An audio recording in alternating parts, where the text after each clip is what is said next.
तनी सबसे झकास हम अपना क्लास में लइका करेला समार बैठे खाती। कहता कि या हो तू केहू से गलती काम तो करौले निखुन नैहर में हैं तो ऊ कहतिया कैसे तू केहू से कैले बड़ा कि ना बड़ के लड़की यदि केहू के गलती काम कर दे तो ओकरा पर कार्रवाई कोनो नहीं। छोट के लड़की कर दे तो ओकरा पंचायत हो जाता, या छोट के लड़का गलती कर तो ओकरा पंचायत हो जाता कि फलानमा काहे तू ऐसे। जब हम ही ना संभलब तो हमार बेटिया कैसे संभली।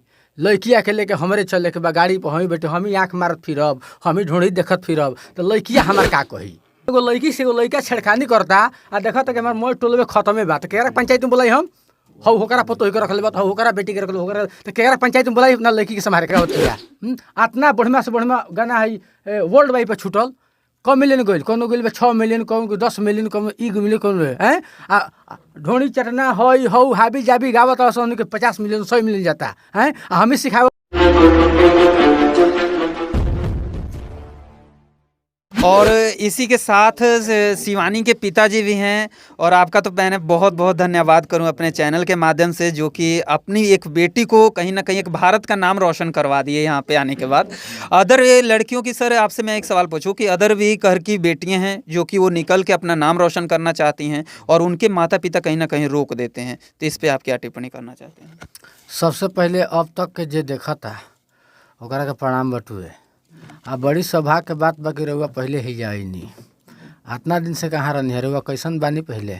हम लोग और पूरे भारत को देखते हैं, पूरा भारत देखते हैं, महाराष्ट्र पंजाब हरियाणा यूपी बिहार भी देखता हूँ, तो जितना घूमते घूमते आपके पास आ गए हैं। ओकरा बाद में ठीक बार आ गई, बहुत खुशी के बात भइल। ये अश्लील पर आप सवाल करत रहनी है, पहले ओकर जवाब सुनी हमरा से। देखी हमार उम्र भइल 51 बरस के। पहले बाबा हमार खात रहन दुआर पर आ बाबूजी खाना दे के खाए लगे अगने में। अब हम बाबूजी के खाना अगना में दे के आ हम अपना घर में खाता नहीं और हमार नतिया जौन बात तो अपना हमारा पतोहिया के संगे खाता तो बहुत दर्द लगता। जैसे जैसे अश्लीलता के बात करते नहीं, जैसे जैसे लोग के अथी भइल हाँ वो तरीके से अपन पर्दा हटत गइल है। एक जहिया अंत हो जाई वो दिन अपना मन ही मुदा जाई। ये रहुआ हमारा टटरैला में कुछ बा ना जरा जौन पसंद बा अपन करता। अब लड़की के ड्रेस के काल किने गई रहनी कहनी बुचिया हैसन किन तो कहते कि ना पापा हम हैसने पहरब एकरो मन रहे के बा तो ऐसे किन्नी ड्रेस हम नहीं। ये आपसे सवाल है कि चलिए आपने ये टॉपिक बोला तो ठीक ही है, इन्वायरमेंट के ऊपर प्रभाव कहीं ना कहीं हम देख रहे हैं पड़ रहा है, क्योंकि जो पिक्चर और मूवी जो बन रही है उसके ऊपर प्रभाव पड़ रहा है इन्वायरमेंट के ऊपर। और इन्वायरमेंट के पड़ने पर कारण जो माता पिता हैं, जैसे आपने अपनी साथ का बेटी के साथ आपने लगाया और बेटी का नाम कहीं ना कहीं रोशन किया, तो आज हम देखें कि अदर भी कोई बेटी घर से बाहर निकल रही हैं, जो अगर गाना वो गाना चाहती हैं तो उनके गार्जियन रोक दे रहे हैं, तो इन पर आप क्या टिप्पणी करना चाहते हैं? देखिए गार्जियन काहे के रोकी, आजकल बेटा से बढ़ के बेटिए बड़ी सन। मार्केट में नज़र उठा के देखी जौन बेटी करती है बाप महतारी के भाई के वो बेटा कहाँ करता, वो करत नहीं है। बेटा बेटी में कोनो फर्क नहीं है। अब जे अपना बेटी के प्रतिष्ठा सोच के हमारे घर के इज्जत है हम एकरा के ना आगे बढ़ाई तो लड़की तो घर के इज्जत है सन, तो लड़का का हो सन, लड़को तो घर की इज्जत हो सन। तो लड़का कह देवे कि हो जाए जो बदमाशी कर हो, लड़की छेड़खानी कर हो, उल्टा सीधा बोला लड़की घर में रखल रह तो आखिर लड़की आए से कहाँ से? जैसे सको डेट 1 मिनट बात सुनी हमारे पहले, जैसे कि एगो के शादी भइल, जब शादी भइल तो कहता कि या हो तू केहू से गलती काम तो करौले निखुन नैहर में हैं तो ऊ कहतिया कैसे तू केहू से कैले बड़ा कि ना तो ऊ कहता तो हम तो बहुत कैले बानी। अरे तब तू बहुत कैले बड़ा तो लड़की अली से कहाँ से? वो लड़की अली से कहाँ से? तेकर मतलब समझ लो हमहू करौले बानी। देखी एक जगह से रोकला से फायदा नहीं है, ये रोकला से रुके मान के नहीं है। पूरा मीडिया लागल, पूरा सरकार लागल बा आ जे रोकवावता उहे गलती करता। पूछी कैसे हम कहता नहीं कि खराब गाना ना देखे चाहिए, निमन गाना देखे चाहिए, हई कर चाहे हम ही रजाई ओढ़ के हम ही देखता नहीं। और वो हमारे सामने लगल बनी मायक हम कहता नहीं कि अश्लील नहीं गावे के, अश्लील नहीं सुने के केरा कहता नहीं हम तारक साइल संदेश देता नहीं, लेकिन हम रजाई ओढ़ के वही काम करता नहीं। तबे तो भीख भर भागता हूँ घर, चुप रह भैया, तबे तो भीख भर भागता हूँ घर। काहे हमार लड़की बढ़िया गाना गावतिया, इतना बढ़िया से बढ़िया गाना है वर्ल्ड वाइड पे छूटल कम मिलियन गइल कोनो गइल 6 मिलियन कोनो 10 मिलियन कोनो 1 मिलियन कोनो हैं ढोणी चटना हई हौ हाबी जाबी गावत असन के 50 मिलियन 100 मिलियन जाता हैं। हम ही सिखावे वाला हैं कि भैया ये सब मत गाओ लो, ये सब मत करो। वो माइक लगोल तो वो कहत नहीं हमारा ले कि अंकल जी बताइए यार, वो रजाई उड़ के ये सुगंध में सुनता नहीं, तभी तो भीड़ होगा था। देखिए हाथी के दांत बा देखावे कुछ और बा आ खाए के कुछ और बा। ये हमारा बस के रउआ बस के चीज रोकल नहीं खे, एक अंत हो जाई वो दिन रुक जाई। सर एक सवाल और है कि आप कह रहे हैं कि रुकेगा नहीं, वो बात राइट है। ये बताइए कि कहीं ना कहीं आप ही लोग तो राइटर हैं जो लिख रहे हैं उस गाना को, और कहीं ना कहीं सरस्वती जी पूजा को और कहीं ना कहीं दुर्ग पूजा में तमाम एक सार्वजनिक कार्य में वो गाना बज रहा है, ये कहाँ तक उचित है? उन लोगों के ऊपर क्यों नहीं कार्रवाई की जा रही है? ना समझ तर बात। सरस्वती जी के पूजा में जो दुर्ग पूजा आप लोग कहते हैं, और उसमें भी कहीं ना कहीं गाना ये बज रहा है, तो ये बजाना ये कहाँ तक उचित है? जब आप लोग गाना लिख रहे हैं तो उनके ऊपर उचित कार्रवाई भी करना आप लोगों की उचित है। जब मीडिया रोक रही है तो मीडिया के ऊपर सिंगर कलाकार FIR कर दे रहे हैं कि आप गाना रोक रहे हैं। बढ़िया पूजा पर, बढ़िया स्थान पर जितना लूटपाट होता उतना अदर जगह पर लूटपाट नहीं के होत। कौनो मंदिर में रोए जाई ओ या लूटपाट ज्यादा बा। साधु जी टीका कोई बन नहीं लूटत, बिना लूटले रमघा घाट पर जाई रोवा, रमघा घाट चरित्र बन जाई, कहीं भी जाई रोवा, देवी स्थल पर जाई वो या ज्यादा लूटपाट बा।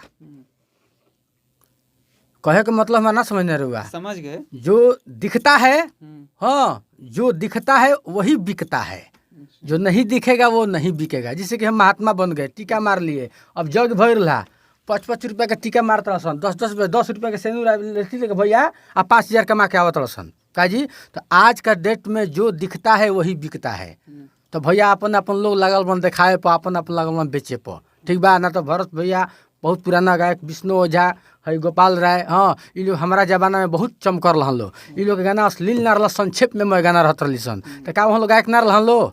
आजो गायक बन, खेसारी भैया बन, पवन भैया बन, बहुत सारा गायक बन लो। हाँ ये लोग अपना कंट्रोल करस लो पहले, तब तो छोटका करे सन। छोटका तो तनी मनी बोलता तब बाप रे बाप बोल दिलस। जैसे कि बड़ के लड़की यदि केहू के गलती काम कर दे, हाँ तो ओकरा पर कार्रवाई कोनो नहीं। छोट के लड़की कर दे तो ओकरा पंचायत हो जाता, या छोट के लड़का गलती कर तो ओकरा पंचायत हो जाता कि फलानमा काहे तू ऐसे कैले हा, चिल्लमा काहे कैले हा। आ बड़ में देखो, बड़ के मतलब समझ रही का, जो पढ़ल लिखल बा, शिक्षित लड़की, एगो अनाड़ी लड़की में बहुत अंतर बा। हमारा लड़की के बोल दी का रे फलनिया, हाँ ना तू कुछ ऐसे बोलता गली में चिल्लाते जाई। आ पढ़ल लिखल लड़की के बोल देब तो वही तरह के अंग्रेजी में समझा दी, वो हाला ना करी। काहे ना हाला करी? वो अपन प्रतिष्ठा देखतिया। एकरा साथ साथ में हमारो प्रतिष्ठा बा का जी बनू। तो रउआ सब माइक लगाई, लेकिन जे आगे बा ओकरो पतन ध्यान दी। आगे वाला आदमी तो बहुत बेकार कर दिले बड़ा, वही से छोटका करता सब बेकार। आगे नजर उठा के देखी, बड़का व्यास लोग गाना उठा के देखी कि गलत बा कि ना। तो उन लोगों के लिए तो गार्जीवन आप है ना रोकने के लिए, गार्जीवन तो हर कोई है उन लोगों के लिए रोकने के लिए। तो सबसे पहले देखिए जे घर के गार्जीवन रहेला, संगीत के जे गार्जीवन बा ओकरा कंट्रोल में चले के चाहिए। जैसे पहले के आदमी चलत रहन, भरत भैया हमारा लहान, गुलाब सार मार लहान, गायत्री ठाकुर लहान, बहुत अनु, गोपाल राय, विष्णु ओझा, ये कुल आदमी संक्षेप में गाना गा के अपन दिन काट लेलन, फेमस भी रहलन, अच्छा गाना भी गावत रहलन। तो अभी के जेट में जे पाथवा के संभारता ओकरा कंट्रोल करे चाहिए पहले, कि हम कंट्रोल में रही। ऐसे जब कंट्रोल में हम रहब, हम जज हैं, हम कंट्रोल में रहब तो आगे के लोग सुधारब हैं। हम केकरा कहीं जाई, एगो टोलवा में एगो लड़की से एगो लड़का छेड़खानी करता आ देखा कि हमारे मोर टोलवे खत्मे बात, केकरा पंचायत में बोलाई हम हौ होकरा पतो के रखले बात, होकरा बेटी के रखले, होकरा तो केकरा पंचायत में बोलाई अपना लड़की के संभाले खाती रो बताई। तो वो तो जो उसके गार्जीवन है वही ना संभाले। अरे गार्जीवन ने गलती बात का करी, तो उसके लिए फिर क्या टिप्पणी की जाएगी? जब आप कह रहे हैं, सुनी, जब सबसे पहले गार्जीवन संभल जाओ, सबसे पहले गार्जीवन संभलो।